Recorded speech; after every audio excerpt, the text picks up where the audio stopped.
ngồi đây đợi người ta đến bắt gà thôi.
Hai cân rưỡi, 2,3 cân.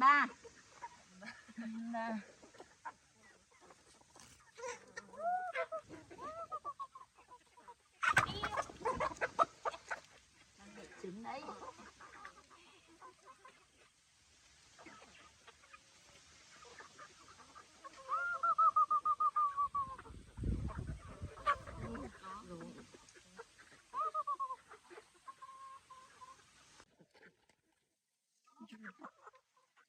Hai.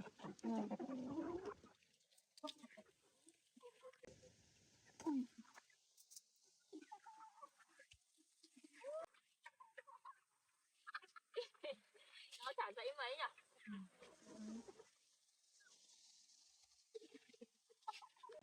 Đây phát. Con chín. Con này bé thế. Con này bé.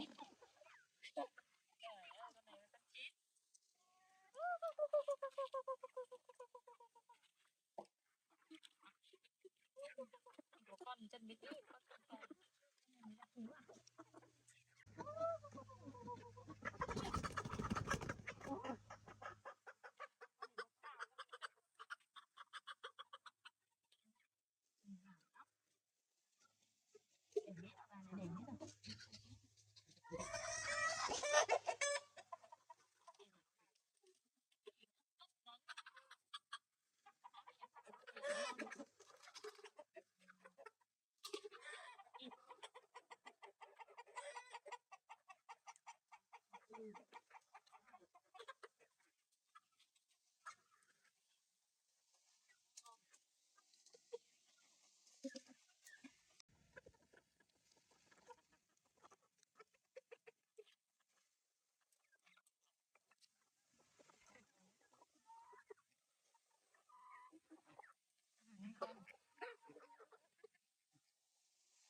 Gà để được nhiều trứng hơn nào.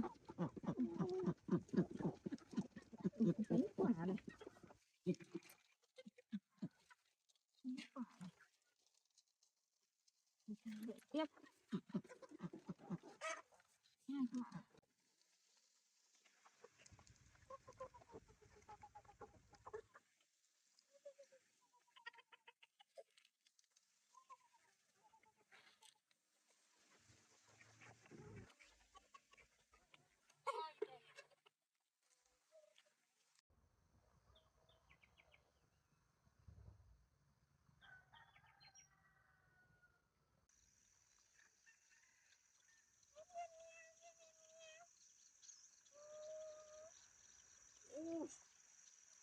có bầu to này không à khiếp này to dã man luôn ý.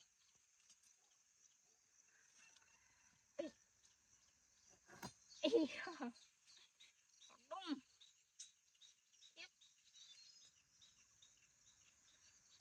khiếp khổng lồ này, khổng lồ luôn. Đúng. Ui, ui, quả này cũng to chưa? Này. Ôi, quả này cao thế.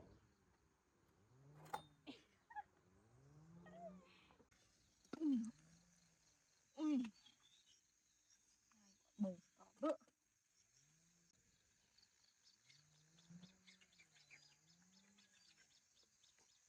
Ui ơi.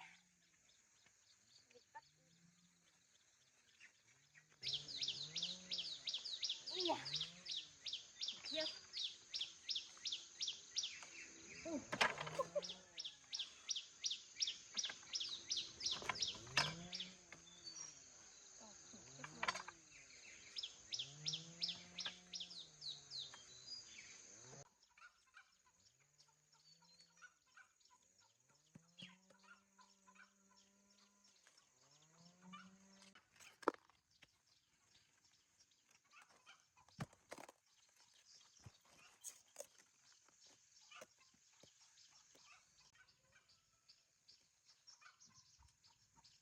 Cà chua sắc, cà chua chín nhiều thế. Cà chua chín nhiều chưa? Mấy hôm nữa đặt đi bán. Sắp được đi bán rồi đấy.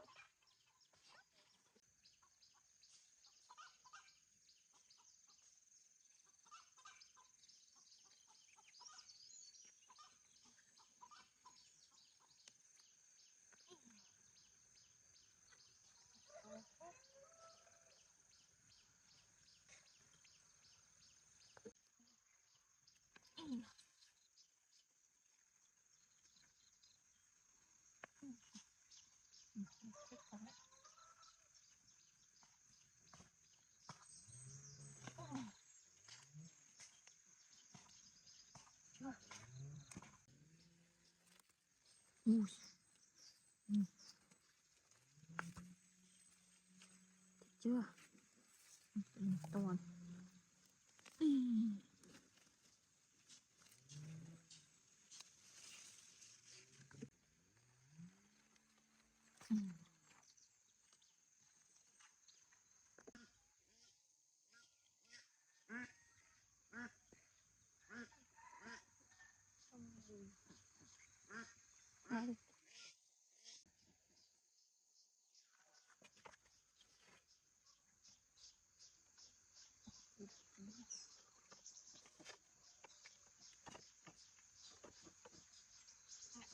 mang về cho mẹ.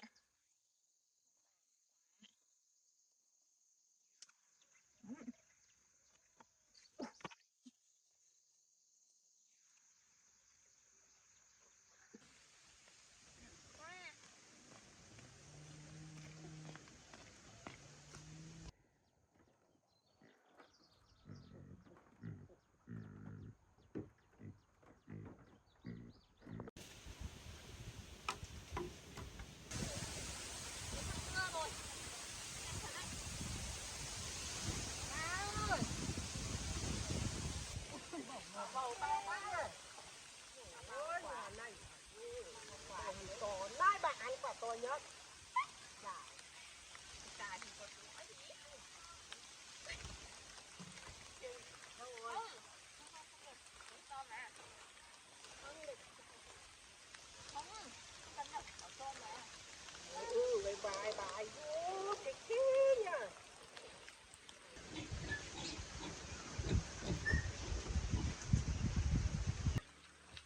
Mưa to quá. Mưa to quá. Mưa nhanh quả bầu quá. Có bầu to. Quả bầu to nhỉ. Đâu lại. Quả duy nhất quả bắp cải này không bị làm mổ hết à. Thấy chưa? Cái này. nấu ăn đấy thôi, nấu ăn đấy thôi, mưa rồi còn về làm gì nữa. Hôm nay nấu ở đây ăn bầu nhá.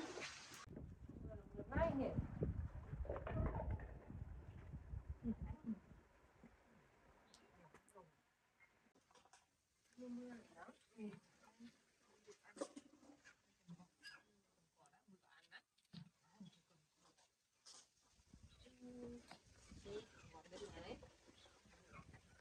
Số từ trẻ con mập lắm, trẻ con nhấn mỡ luôn đấy.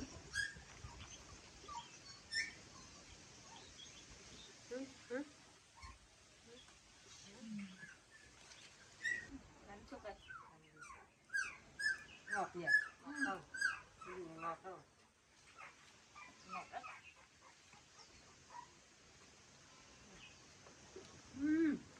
Ngon, ngọt, ngọt nhỉ?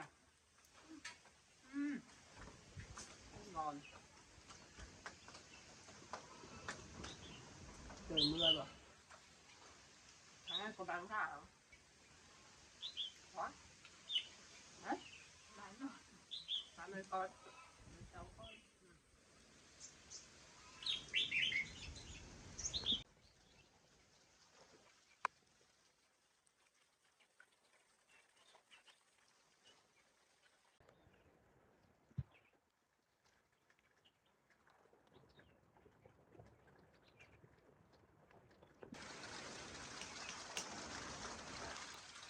Ngồi ăn nhá, con giờ nấu cơm đây.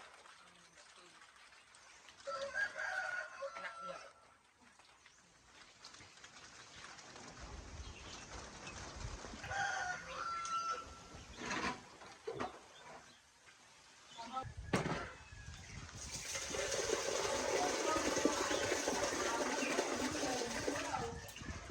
Mình lấy đu đủ xanh thôi. Mình lấy đu đủ xanh thôi.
Mày to này mà chưa già.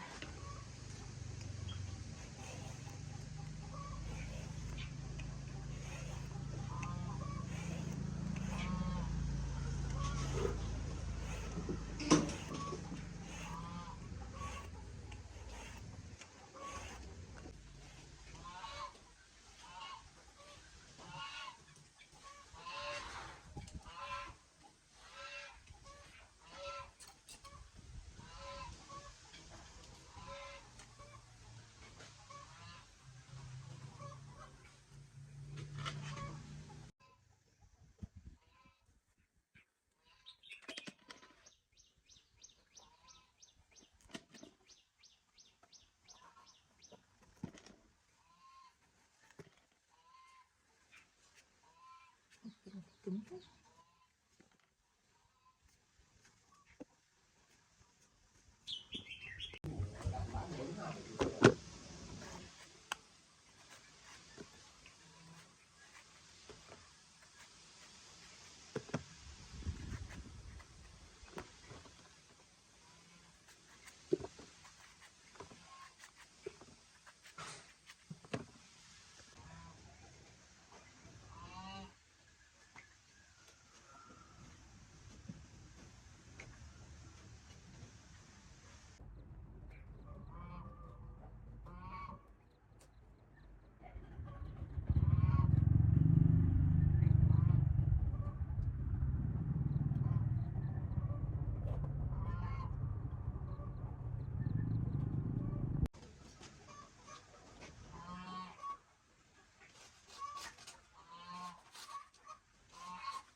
Rồi đấy.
bố mẹ ăn cơm.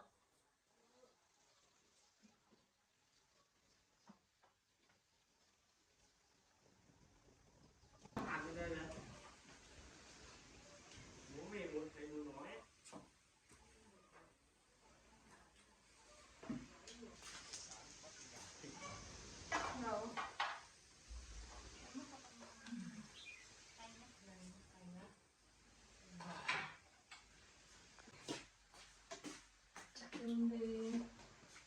Đơn giản thế này nhỉ?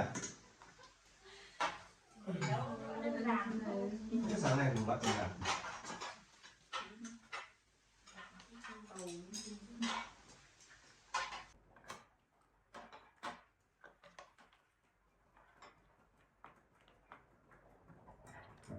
Sáng đi ngủ lên các cái nồi. Lần này con gái nấu món ngon quá. Ăn bầu đây này.